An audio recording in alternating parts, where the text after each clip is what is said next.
Ya de vuelta. De Y vuelta, pro. estamos, sí. Como les adelantaba en el bloque anterior, así como dividimos la secuencia de la materia en tres ejes fundamentales, así vamos a dividir también el repaso y los temas del examen. Entonces, lo primero que vimos fueron las 4 etapas del desarrollo cognitivo de la teoría de Jean Piaget. ¿Sí? Vamos a repasar esas 4 etapas. Etapa sensoriomotor o sensoriomotriz, dependiendo de la traducción, preoperacional, de operaciones concretas y de operaciones abstractas, que básicamente coinciden con lo que sería el ciclo de la escolaridad primaria, de 0 años hasta los 13 más o menos. Segundo eje que trabajamos en clase es el eje de las emociones positivas. Como vimos durante el desarrollo de la materia, las teorías que se popularizaron en el área de la psicología evolutiva se centraron en lo cognitivo y terminaban junto con el ciclo escolar. La vida termina a los 13 años. La mayoría de nosotros creo que coincidiría en decir que ni siquiera empezó todavía, ¿no? La vida continúa y muchos aspectos de la personalidad se siguen desarrollando, se siguen madurando, algunos incluso demoran en surgir prácticamente toda la vida.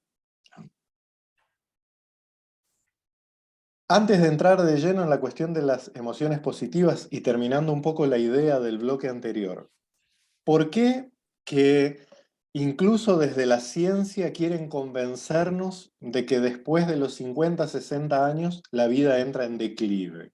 Rosa viejo por algo. Porque la idea que nos quiere vender nuestra sociedad es que nosotros servimos mientras producimos económicamente. Entonces, en la edad de la jubilación, ya sos un descartable. Mientras que si observamos realmente el desarrollo de la vida, es a partir de los 50, 60 que una buena porción de, podríamos llamar sabiduría de la vida, madurez emocional, estabilidad vincular, es en esa edad que se llega a esa madurez real. Entonces, de hecho, el trasfondo financiero, productivo de la ideología que domina nuestra sociedad va contra el sentido común y la valoración real de la vida humana en todo el desarrollo, en todo su trayecto desde el nacimiento hasta la tumba. Más allá de la tumba, no sabemos si seguimos evolucionando o no. Yo creo que no, pero bueno. Algunos desde el nacimiento tampoco, pero bueno, o sea, también, casos son casos. En fin, a lo que voy entonces es, la real madurez humana es un proceso que lleva toda la vida y no puede estar esquematizada en bloquecitos. 10 puntos para estudiarla, pero pensar que esos bloquecitos son una descripción real del fluir de la vida es como mínimo mucha inocencia. La vida es un fenómeno complejo y va mucho más allá que trabajar para comer, para dormir, para levantarse, para trabajar, para comer, para dormir, para levantarse, para trabajar. Nuestra vida va mucho más allá de eso, pese a que durante siglos han intentado convencernos de lo contrario. Entonces vamos a las emociones positivas. Ciertamente, desde el campo de la psicología, especialmente en los últimos 30 años, ha habido grandes aportes. la psicología como ciencia en general, siempre y la psicología occidental en particular, siempre se ha centrado en los aspectos negativos de la experiencia humana. La enfermedad, el trastorno, los defectos. Pero hace unos 30 años, por lo que fuere, empieza una revisión de todos los aspectos de la vida desde lo positivo, desde lo constructivo, desde lo que lleva a disfrutar realmente de vivir. Y esto que se ha venido a denominar psicología positiva incluye un aspecto que varios de los teóricos de las llamadas corrientes humanistas de la psicología incluyeron, pero siempre con un poquito de vergüenza. Especialmente durante mediados del siglo XX, hablar de espiritualidad, hablar de creencia, era ser medio primitivo. Pero en los últimos años del siglo XX y entrando a nuestro siglo, hubo un cambio radical. Una buena parte, vamos a decir, como precursora hubo una corriente, sigue existiendo, aunque es bastante particular, ¿no?, llamada psicología transpersonal, que incluía los aspectos espirituales, solo que muy nueva era, ¿no? Todo lo incluían como herramienta terapéutica. La psicología positiva no va por ahí. La psicología positiva lo que dijo es: el ser humano es un ente complejo. Al ser un ente complejo, no está formado por dos elementos bien simples y bien distinguibles, sino por un montón de aspectos dinámicos que interactúan unos con otros y que no hay forma de separar. Y entre ellos, algo que coopera para la estabilidad y la sanidad de aquí, del coco, es la espiritualidad. Entonces, las corrientes de psicología positiva son las primeras en incluir el aspecto espiritual y el desarrollo espiritual de los seres humanos como un elemento constituyente, primordial y perfectamente verificable y observable de un desarrollo humano equilibrado.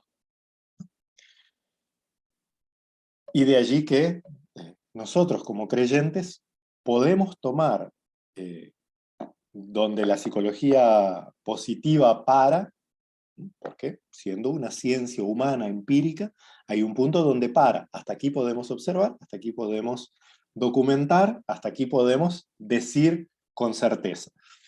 Pasado ese límite es el ámbito del espíritu, realmente del espíritu. Y allí nosotros podemos tener la razón por la cual estos aspectos positivos de la vida abren a una vida plena. Y es que son frutos del espíritu. Cuando iniciamos el estudio de esta sección, de estas emociones positivas, nuestro texto bíblico rector fue Gálatas capítulo 5, versículos 22-23. Si alguien puede leerlo, ¿no?, yo ya lo tengo aquí. Yo prefiero que lo lea uno de ustedes. Gálatas 5, 22-23.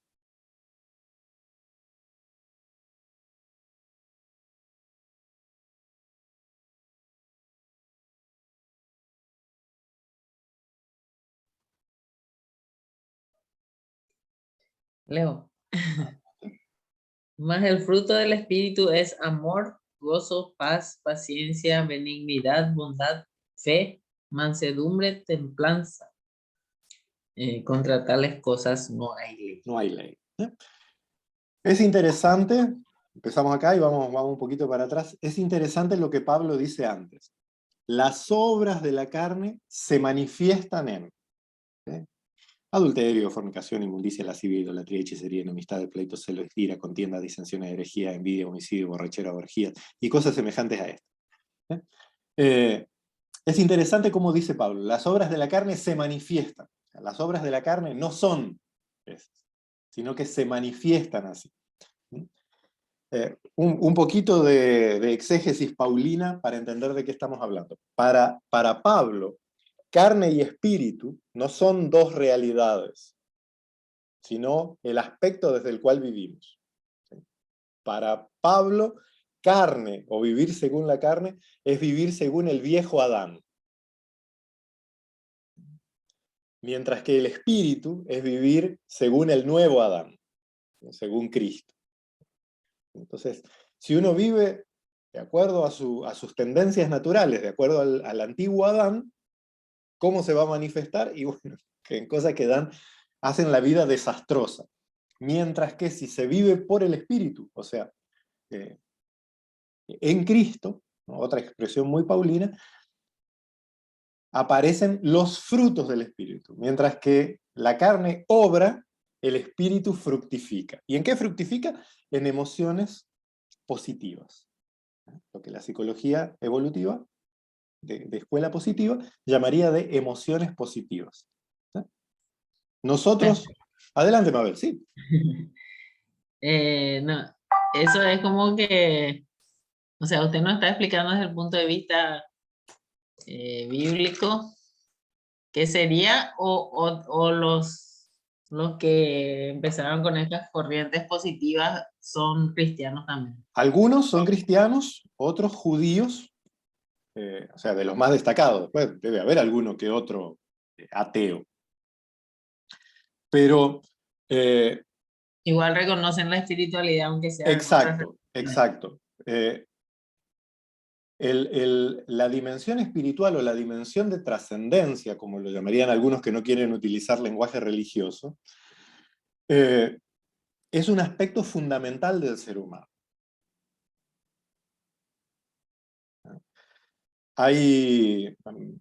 Tristemente solo existe en inglés un estudio muy breve sobre los que llaman humanistas espirituales. Un psicólogo positivo llamado Edwin Chambers. Él hizo un estudio un poco psicoanalítico, bibliográfico, y de algunos activistas sociales, filántropos, que no profesan ninguna religión. Pero en todos está el aspecto de trascendencia. Un teólogo no muy conocido en nuestro medio, llamado Paul Tillich, tal vez alguno haya escuchado aunque sea nombrar, ¿no? Pero yo sé que especialmente en los seminarios de aquí de América Latina no se le tiene mucho, primero no se le conoce, y segundo los pocos que lo conocen ni lo conocen, jamás lo leyeron. Pero una parte muy interesante de la aproximación de Tillich a la teología es lo que él llamaba de la ateología. Porque ¿qué es en el fondo la teología? En el sentido amplio. Es decir que la vida tiene sentido. Que no vivimos en un caos. No importa si al sentido lo llamás Dios, el infinito, Buba Luba, no importa el nombre que le des. Si en el fondo vos creés que la vida tiene sentido, no sos ateo. Porque hay un punto de trascendencia. Eso es muy interesante, porque realmente, él dice, bueno, este Chambers, el psicólogo, dice exactamente lo mismo, solo que desde otro punto de vista. Él verificó que muchos filántropos y benefactores y luchadores sociales y todo lo demás que se declaraban no creyentes en ninguna religión, en realidad sí tenían un sentido de trascendencia. Si no hubiesen tenido ese sentido de trascendencia, ¿para qué transformar la realidad? ¿Para qué ayudar al otro? ¿Para qué perdonar? ¿Para qué trabajar por la paz? ¿Sí? El mundo no tiene sentido. Y es muy interesante un análisis que hace Chambers sobre el fundamentalismo estadounidense. Dice, el fundamentalismo estadounidense en realidad no es cristiano, es americanismo. Es una religión nacional, lo mismo que tenía el Imperio Romano. ¿Por qué? Porque ellos dicen que el mundo no tiene sentido, que el propósito del mundo es la destrucción. Entonces, no importa explotar al otro, no importa invadir sus países, no importa matarlos. Total, el mundo no tiene sentido, es un sinsentido. Y es muy interesante. Voy a ver si lo consigo. De la revista que lo leí no lo, no lo pude piratear. Son esas que vienen, que se entran con código. Pero voy a ver si puedo copiarlo, aunque sea en partes, porque es un texto muy interesante. Entonces, ¿qué son las Hay emociones? otras, ¿Cómo? que hay otras corrientes o vocaciones, digamos, no sé, son al revés. Por ejemplo, cuidar la naturaleza, le llaman, ¿verdad? Para dejarle un mejor mundo al que viene después, o a tus hijos. Y no, o sea, no invierten tanto tiempo en lo que va a venir después de su muerte a sus hijos, sino en lo que el mundo nomás, que disfruten Como los decía materiales. un filósofo bastante incisivo, pero él decía, muchos se preocupan en el mundo que van a dejarle a sus hijos y no se preocupan por los hijos que van a dejarle al mundo. Eh, sí, sería un buen tema para hablar. Esa es una asignatura pendiente del cristianismo en general, el cuidado de la naturaleza. El cristianismo occidental... A mí me parece importante, porque digo nomás que algunos tanto se preocupan por esa Ya, parte y ya, no en la es una espiritualidad decir, idolatría más. No se necesita mucha información. Por ejemplo, estos que ahora solo beben leche de almendras. Para beber leche de almendras, las almendras no dan leche, pero para hacer un litro de leche de almendra vos tenés que contaminar 6.000 litros de agua. Entonces no estás cuidando el planeta, estás haciendo un desastre. Entonces, una idolatría más. No, pero muy interesante la cuestión del compromiso con la naturaleza en general, porque la confesión de la fe cristiana es creer en un Dios creador. Entonces, la creación es el dominio de Dios, y destruirlo es ir contra Dios. Apocalipsis 11:18, ha llegado la hora de destruir a los que destruyeron la tierra. Entonces, sin el aspecto de la creación, la redención pierde sentido.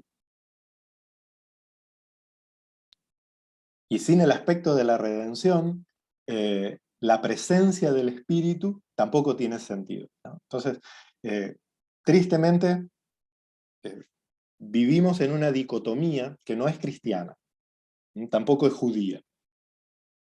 Tanto el judaísmo como el cristianismo nacen en una matriz cultural que considera la vida como un todo, mientras que los occidentales, los griegos primero, pero los romanos y todos los que formaron nuestra cultura, consideran la vida separada. Hay esferas de la vida. Y estamos acostumbrados a esto que vemos en la pantalla, a cuadritos.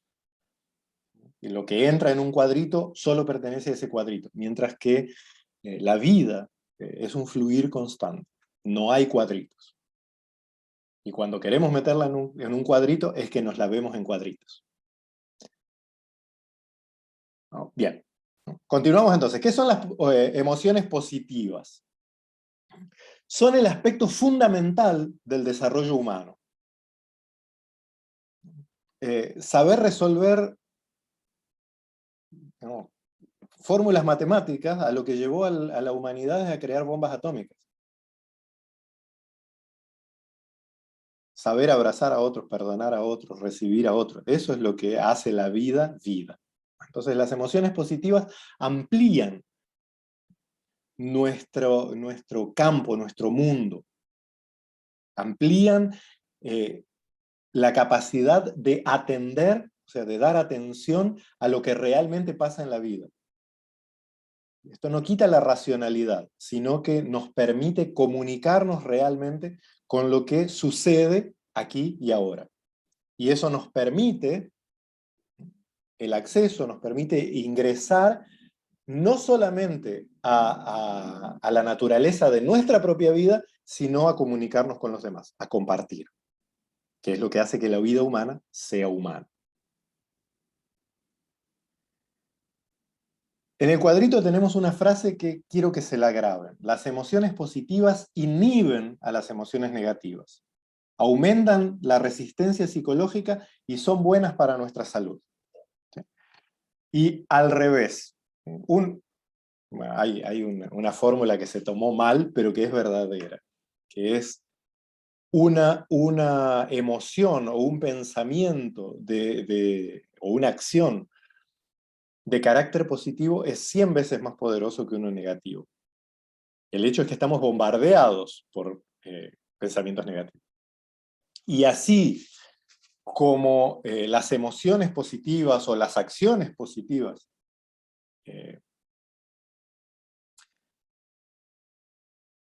promueven el bienestar físico, no solamente el bienestar mental o el sentirse bien y de bien con la vida, sino realmente promueven el bienestar físico, ¿no? Se han hecho experimentos en zonas de guerra, en hospitales, en centros psiquiátricos, que cuando una persona ayuda a otra, disminuye su propio dolor. Vos querés lidiar con tu sufrimiento, dejá de plaguearte y ayuda a otro. Para mí es tal vez el máximo inspirador, ¿no? Pero un psicólogo suizo-argentino llamado Enrique Pichon-Rivière, fundador de una ciencia, es más, ¿no?, la psicología social, él hizo un experimento cuando era psiquiatra en un hospital psiquiátrico en Rosario, Argentina. Él hizo un experimento fantástico. Siempre los psiquiátricos tenemos la imagen de gente tirada como en un chatarrero humano en pleno sufrimiento. Y él hizo un experimento, tomar a los locos, lisa y llanamente, tomar a los locos para que sirvieran como enfermeros de los otros locos, y que entre ellos se ayudaran. Y en poco tiempo notó una mejoría tremenda, excepto en casos extremos, que los hay, pero una mejoría tremenda en cuanto a vínculos entre las personas y a mejoría consigo mismo. Ese también es un aspecto que nuestra sociedad ha perdido, el aspecto de la compasión, el de compartir. Una anécdota que siempre cuento cuando salgo acá de Trinidad, a todos lados, es que Trinidad sigue siendo un barrio de viejos, y en el buen sentido, gente ya mayor. Uno de los pocos barrios que conservan casi todos los vecinos viejos. Estoy en mi ambiente.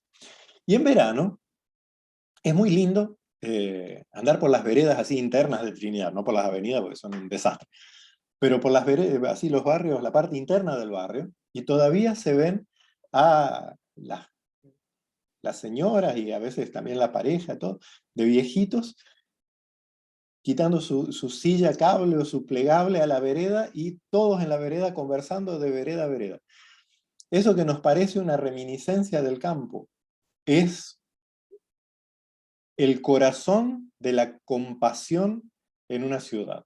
Cuando los vecinos se conocen cara a cara, cuando comparten su día a día, cuando se enteran de sus alegrías y sus pesares.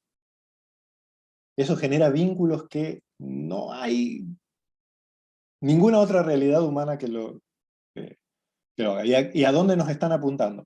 A vivir en torres donde vos no conozcas a tus vecinos aunque vivas 10 años en el mismo lugar, donde jamás hables con el otro, donde salgas de una caja de acero a otra latita de acero, a andar 40 horas en el tránsito.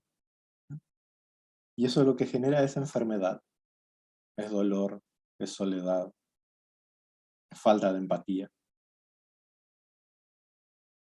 Tenemos que volver, y repito, los cristianos deberíamos ser los primeros en crear espacios de vínculos sanos. Nuestras congregaciones deberían ser eso, y no de llegar el domingo a las 10 menos cuarto mirando el reloj, que empiece luego el culto, que termine porque tengo el asado o tengo que el súper porque es el único día que hago las compras, y salir corriendo. Y no sé de las congregaciones de ustedes, pero ahora a mí ya no lo veo más, por lo menos donde yo me muevo.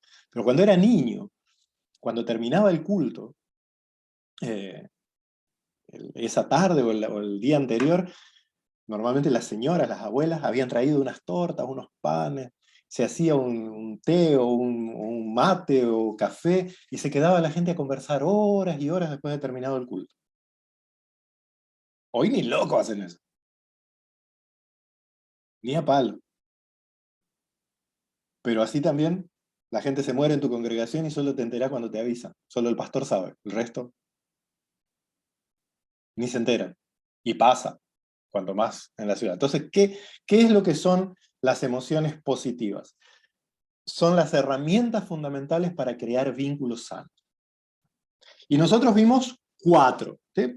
Podemos tener una lista gigantesca, desde las 7 que nos nombra Pablo hasta todas las que se nos ocurran. Pero nosotros vimos 4. La primera, el bienestar integral. ¿Sí?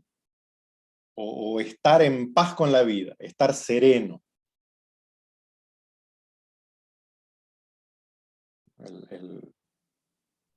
Para nosotros, normalmente cuando decimos eso, es solo estar en silencio, sin que nadie haga ruido. Pero el concepto real es el del shalom hebreo. Estar bien física, mental y relacionalmente. Estar bien con la vida. De eso se trata bienestar. Porque si yo estoy bien de salud, pero no tengo que comer, bueno, poco tiempo voy a estar bien de salud, o no tengo buenas relaciones, o hay peleas constantes, o tengo odios con todo el mundo, no estoy bien. O puedo tener la cuenta bancaria llena de dinero y estoy postrado en una cama, no estoy bien. O estoy saludable y lleno de dinero, pero estoy solo. Y podré decir que estoy bien, pero no estoy bien. Porque los seres humanos fuimos creados para vivir en comunidad y para vivir en plenitud. Entonces, el bienestar fue la primera que vimos. La segunda emoción positiva que vimos fue la gratitud. El ser agradecidos. Y vivir agradecidos. Agradecidos con la vida, agradecidos con Dios, agradecidos con las personas que nos hacen bien. Incluso en la clase específica que vimos eso, hasta mencionamos 1 Tesalonicenses 5:18. Ser agradecidos incluso en las cosas que nos parecen que no deberíamos ser agradecidos.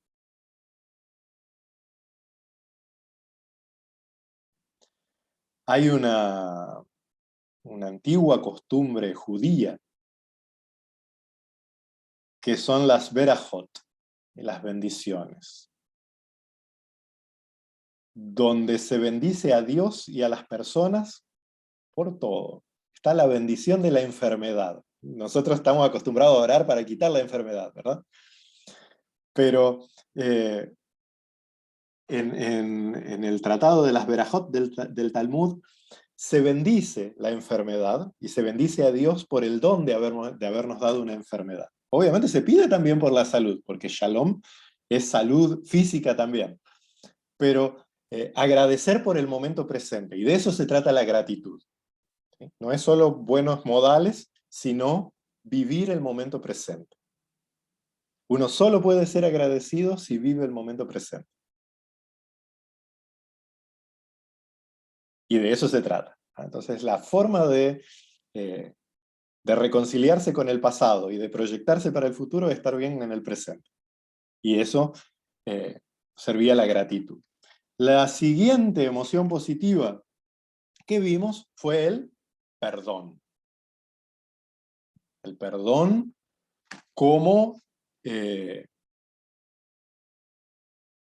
una comunión de vida, y no simplemente otros buenos modales. Sí, sí, te perdono, pero sin curación. Vimos aquel camino del perdón del obispo Tutu,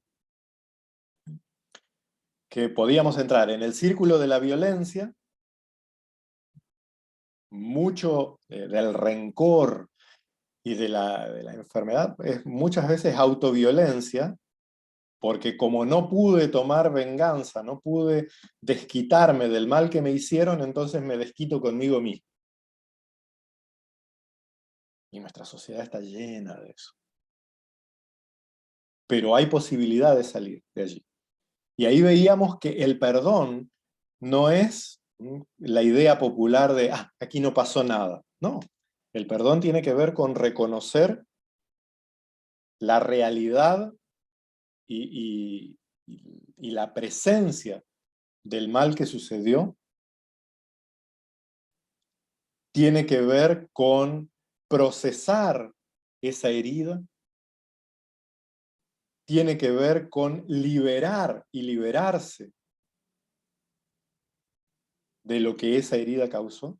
Y por último, era restaurar o terminar las relaciones. Pero terminar una relación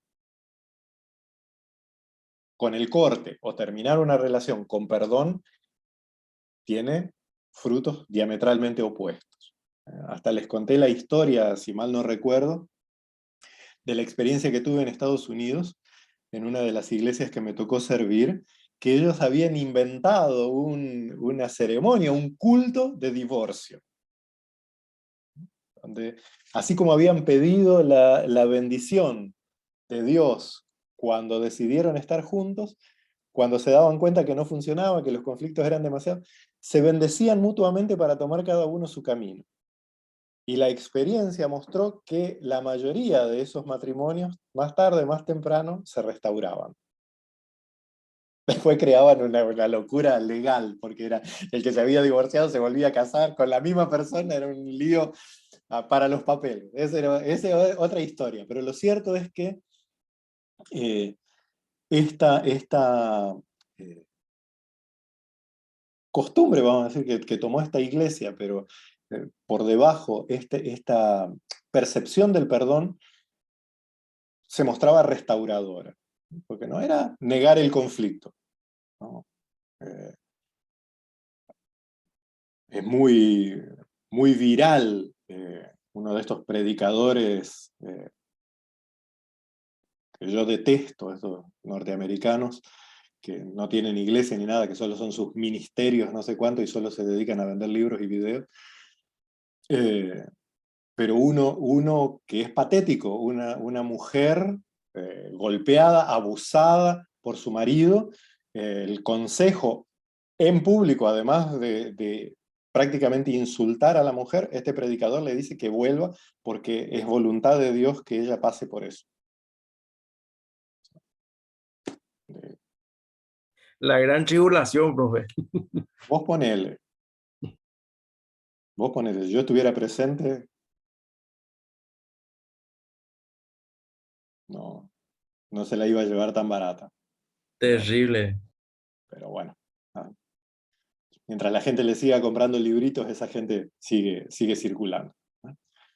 Pero en fin, entonces el perdón no es eso, no es que una de las partes se haga la tonta y se someta, sino tiene que ver con reconocer el daño causado, confrontar al ofensor con el daño que causó, liberar y liberarse de ese rencor y continuar el camino, juntos o separados, pero continuar el camino. De eso se trata el perdón, de saber que la vida sigue y no congelarse en la herida. Y lo último que vimos como como positivo fue el equilibrio. Es reconocer que la vida también tiene sus contrariedades. Y ahí vuelvo a este ejemplo de las verajot del Talmud, bendiciendo la enfermedad o bendiciendo la pobreza. Son cosas que para nosotros hoy en día son escandalosas. Pero de reconocer que la vida fluye y que así como le diría Job a su esposa, si recibimos de Dios los bienes, ¿por qué no vamos a recibir también los males? ¿No? La vida cambia. La vida va y viene, así como hoy estamos jóvenes, mañana estamos viejos, así como hoy estamos saludables, mañana estamos enfermos, pero así como hoy estamos enfermos, mañana vamos a estar saludables de vuelta. Y el equilibrio es ese entrar en el ritmo de la propia vida. ¿Sí? Reconocer que la vida fluye y que las cosas cambian y que lo importante es estar ahí presente. Pero tenemos muchas emociones positivas. Entonces, busquemos crear entornos que permitan que prosperen las emociones positivas, los buenos vínculos, las relaciones sanas, la curación. ¿No? ¿Preguntas? En el examen vamos a centrarnos en las 4 que vimos en clase, ¿sí? Bienestar integral, gratitud, perdón y equilibrio.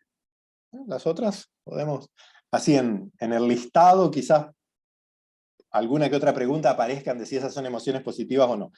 Pero en profundidad, las 4 que vimos y que espero hayan hecho sus ejercicios, los hayan puesto en la plataforma o no, que los hayan hecho para que les sirva para los relatos de emociones positivas. ¿No? No, que ahí al último nomás parecía que la vida fluye y hay que entrar en el ritmo, no quiere decir, o sea, hoy día el ritmo es una vorágine. No tiene, el entrar ejercicio en el ritmo era de la vida no significa sino aceptar la vida como viene. ¿Sí? No significa no significa conformismo, sino presencia. Nosotros vivimos como cultura, siempre que uso el pronombre no me refiero a nosotros personas, sino a nosotros cultura. Vivimos arrastrados por consecuencias. Cuando nos damos cuenta, pasaron 20 años de nuestra vida y no podemos relatar qué pasó en el medio porque fuimos arrastrados por las circunstancias y nunca dominamos las circunstancias. Y el equilibrio tiene que ver con eso, con estar presente a las circunstancias y conscientemente afrontarlas. ¿Sí? Cuando algo está mal, no empezar con el todo va a estar bien. ¿No? Lo que muchas veces hablamos sobre funerales y eso. No pasar paño frío, sino decir, no, las cosas están mal, genial. ¿Cómo superamos lo que está mal? ¿Cómo disfrutamos lo que está bien? ¿Cómo vivimos la salud? ¿Cómo vivimos la enfermedad? De eso se trata, de estar presente y no siempre en un estado de negación. Porque en nuestra cultura siempre vivimos con ¿cuándo tal cosa? La vida va a mejorar cuando me jubile, la vida va a mejorar cuando mis hijos se vayan, la vida va a mejorar cuando mis hijos tengan nietos. Y nunca es ahora, siempre es cuándo. O si alguna vez no hubiera sido así, eso es ciencia ficción. Entonces el